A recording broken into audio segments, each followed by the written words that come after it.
मित्रों, जब भी हम इस संसार में मित्रता की बात करते हैं तो हमें सबसे पहले ही श्री कृष्ण और सुदामा याद आते हैं, जहाँ पर श्री कृष्ण द्वारे खड़े अपने सखा का समाचार सुन राजमहल से नंगे पांव दौड़े दौड़े चले आते हैं और आते ही उन्होंने अपने मित्र को गले लगाकर उनकी संपूर्ण दरिद्रता को खत्म कर दिया था। परंतु जब सुदामा भगवान श्री कृष्ण के इतने प्रिय थे तो फिर महादेव ने सुदामा का सर धड़ से अलग क्यों किया? क्या उन्हें श्री कृष्ण का जरा भी ख्याल नहीं आया? तो चलिए मित्रों, आज हम आपको इस कथा से अवगत करवाते हैं। एक बार पुनः त्रिदेव दर्शन में आपका स्वागत है। स्कंद पुराण में वर्णित कथा के अनुसार गोलोक में सुदामा और विराजा नाम की एक सुंदर कन्या रहा करती थी। विराजा भगवान श्री कृष्ण से अत्यंत प्रेम करती, वहीं दूसरी तरफ सुदामा भी विराजा से प्रेम करने लगा था। विराजा श्री कृष्ण पर मोहित होकर उनके पास चली गई, जिसके कुछ समय पश्चात राधा जी भी वहाँ पर पहुँची। और जब राधा जी ने श्री कृष्ण और विराजा को एक साथ पाया तो वह अत्यंत क्रोधित हुई और उन्होंने अपने क्रोध में आकर विराजा को श्राप दिया कि अब तुम्हें गोलोक छोड़कर पृथ्वी पर जाना होगा। यह सुन सुदामा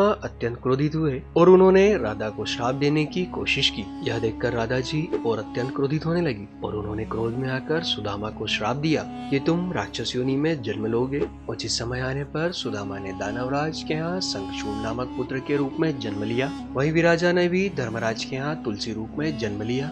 और जब शंखचूड़ समय के साथ बड़ा होता गया तो उन्होंने जैविक मुनि के उपदेश से पुष्कर राज्य में जाकर ब्रह्मा जी को प्रसन्न करने के लिए भक्ति पूर्वक तपस्या करने लगा। कुछ वर्षों के पश्चात परमपिता ब्रह्मा जी उसकी तपस्या से प्रसन्न होकर वहाँ पर प्रकट हुए और साथ ही शंखचूड़ से मनचाहा वर मांगने को कहा। शंखचूड़ ने अपने निकट जब ब्रह्मा जी को पाया तो उसने बड़े विनम्रता पूर्वक ही ब्रह्मा जी का नमस्कार किया और वरदान मांगते हुए ब्रह्मा जी से कहा, प्रभु मुझे ऐसा वर दीजिए जिससे मैं अजय हो सकूं। ब्रह्मा जी ने भी प्रसन्न होकर उसे यह वरदान दे दिया, जिसके साथ उन्होंने श्री कृष्ण का दिव्य कवच उसे प्रदान किया जो सर्वत्र विजय प्रदान करने वाला था। और साथ ही ब्रह्मा जी ने शंखचूड़ को आज्ञा दी कि तुम अब बद्रीवन में चले जाओ, उधर तुम्हें धर्मराज की कन्या तुलसी भक्ति भाव से तपस्या करते हुए दिखाई देगी, वहाँ जाकर के तुम उसके साथ विवाह कर लो। और इतना कहते ही परमपिता ब्रह्मा जी अंतर्धान हो गए, जिसके पश्चात शंखचूड़ ने मंगल कवच को धारण किया और ब्रह्मा जी की आज्ञा अनुसार बद्री आश्रम को चल दिया।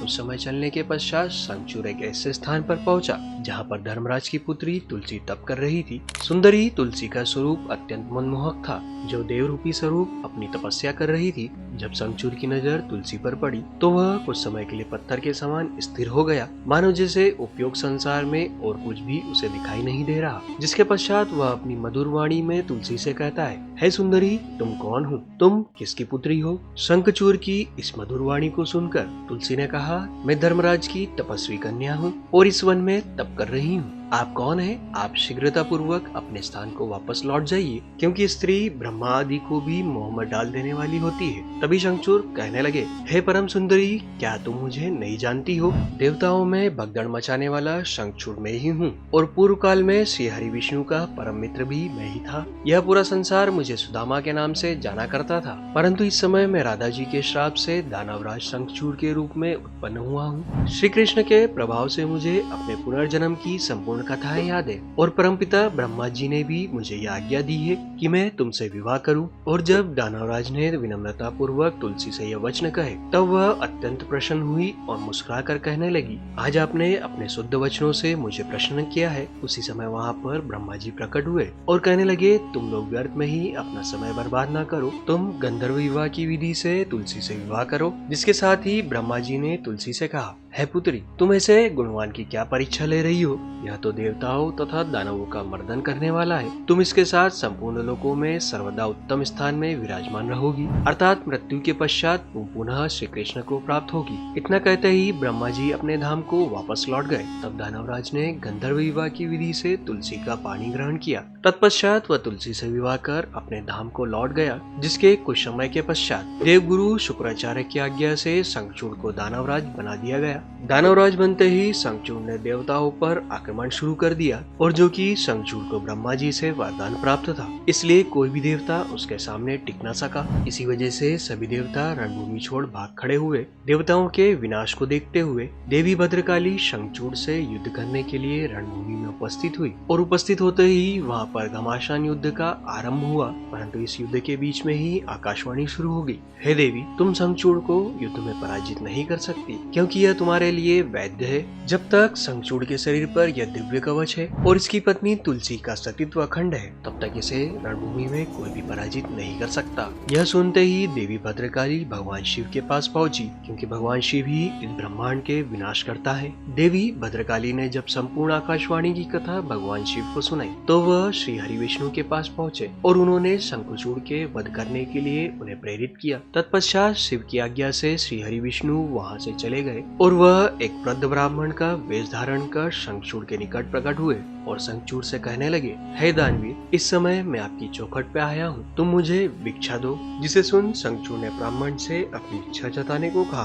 तभी भगवान विष्णु, जो कि ब्राह्मण का रूप धारण कर वहाँ पर उपस्थित हुए थे, वह बोले, हे दानवीर, मैं तुझसे जो मांगूंगा तू मुझे अवश्य देगा। यह सुन शंखचूड़ ने ओम के उच्चारण से यह स्वीकार किया। तभी ब्राह्मण ने छलपूर्वक शंखचूड़ से कहा, मैं तुम्हारा कवच चाहता हूँ। यह सुन दानवराज ने अपना दिव्य कवच, जो कि उसे प्राणों से भी अधिक प्रिय था, वह ब्राह्मण को दे दिया। इस प्रकार छलपूर्वक श्री हरि विष्णु ने शंखचूड़ से उसका दिव्य कवच ले लिया। वहीं दूसरी तरफ शंखचूड़ का दिव्य कवच धारण कर वह देवी तुलसी के पास पहुंच जाते हैं। वहां पहुंचकर शंखचूड़ विष्णु जी ने तुलसी को अपने प्रेम जाल में मोहित कर उनके साथ रमन करने लगे। किंतु कुछ समय रमन करने के पश्चात देवी तुलसी के मन में शंका उत्पन्न हुई, तो उन्होंने शंखचूड़ रूपी विष्णु जी से यह कहा, हे दानव, तुम कौन हो? मुझे शीघ्र बताओ। माया द्वारा मेरा उपभोग करने वाला तू कौन है? तूने मेरे सतीत्व का विनाश किया है, मैं तुझे अभी श्राप देती हूँ। तुलसी जी के मुख से अपने लिए ऐसे कटु वचन सुनकर श्री हरि विष्णु अपने व्यक्तित्व रूप में स्थापित हुए, जहाँ पर तुलसी जी ने उनके लक्षणों से पहचान लिया कि यह तो साक्षात विष्णु जी है, परंतु उनका सतीत्व नष्ट हो चुका था। इसलिए वह कुपित होकर विष्णु जी से कही, मेरा सतीत्व भंग होने की वजह से निश्चय ही मेरे स्वामी की मृत्यु हो जाएगी, इसलिए मैं तुम्हें श्राप देती हूँ कि तुम भी पत्थर के बन जाओ। इतना कहते ही तुलसी फूट फूट कर रोने लगी, परंतु उसी दौरान वहाँ पर भक्त वत्सल महादेव प्रकट हुए और उन्होंने तुलसी को समझाते हुए कहा, हे देवी, तुम अब दुखी ना हो, तुम अब दुख दूर करने वाली मेरी बात सुनो। श्री हरि विष्णु भी स्वस्थ पुरुष है, तुम दोनों के लिए जो भी शुभ कार्य होगा मैं वही कहूँगा। देवी, तुमने जिस मनोरथ को लेकर के तप शुरू किया था, उसी तपस्या का यह फल है, तो भला ये अनुचित कैसे हो सकता है? इसलिए तुम्हें उसका पूरा फल प्राप्त होगा। अब तुम इस शरीर को त्याग कर दिव्य शरीर धारण कर लो और लक्ष्मी के समान होकर श्री हरि विष्णु के साथ वैकुंठ में विहार करो। तुम जिस समय इस शरीर को त्यागोगी, यह नदी के रूप में परिवर्तित हो जाएगा। यह नदी संपूर्ण भारत में गंडकी के नाम से प्रसिद्ध हुई। देवी, कुछ समय के पश्चात मेरे प्रभाव से तुम पूजन सामग्री में तुलसी के रूप में उत्तम स्थान धारण करोगी और वैकुंठ में तुम दिव्य रूपी धारणीय वृक्षदष्टि देवी के नाम से विख्यात होगी, तथा तुम्हारे श्राप से श्री हरि विष्णु पत्थर रूप को धारण करेंगे और भारत में गंडकी नदी के निकट ही निवास करेंगे, जहाँ पर करोड़ों दांत वाले कीड़े पत्थर को काटकर उसके मध्य में चक्र का आकार बनाएंगे, जो अत्यंत पूर्ण प्रदान करने वाला शालीग्राम शिला कहलाएगा और चक्र के भेद से उसका नाम लक्ष्मी नारायण होगा। तत्पश्चात महादेव श्री हरि और देवी तुलसी को आनंदित करके अंतर्धाम हो गए। वही महादेव के कथन को सुन करके देवी तुलसी अत्यंत प्रसन्न हुई और उन्होंने अपने शरीर को त्याग कर दिव्य रूप धारण कर लिया। उसी छोड़े हुए शरीर से गंडकी नदी प्रकट हुई। मित्रों, हमारे इस कथन से आप यह तो जान ही पाए होंगे कि भगवान शिव ने श्री हरि विष्णु के परम मित्र सुदामा का वध क्यों किया था। और मित्रों, आपको हमारा आज का वीडियो कैसा लगा? वीडियो को लाइक करके कमेंट जरूर करें और अगर आप हमारे चैनल पर प्रथम बार उपस्थित हुए हो तो चैनल को सब्सक्राइब करके बेल आइकन जरूर दबाएं और हमारे अगले वीडियो तक जय श्री राम।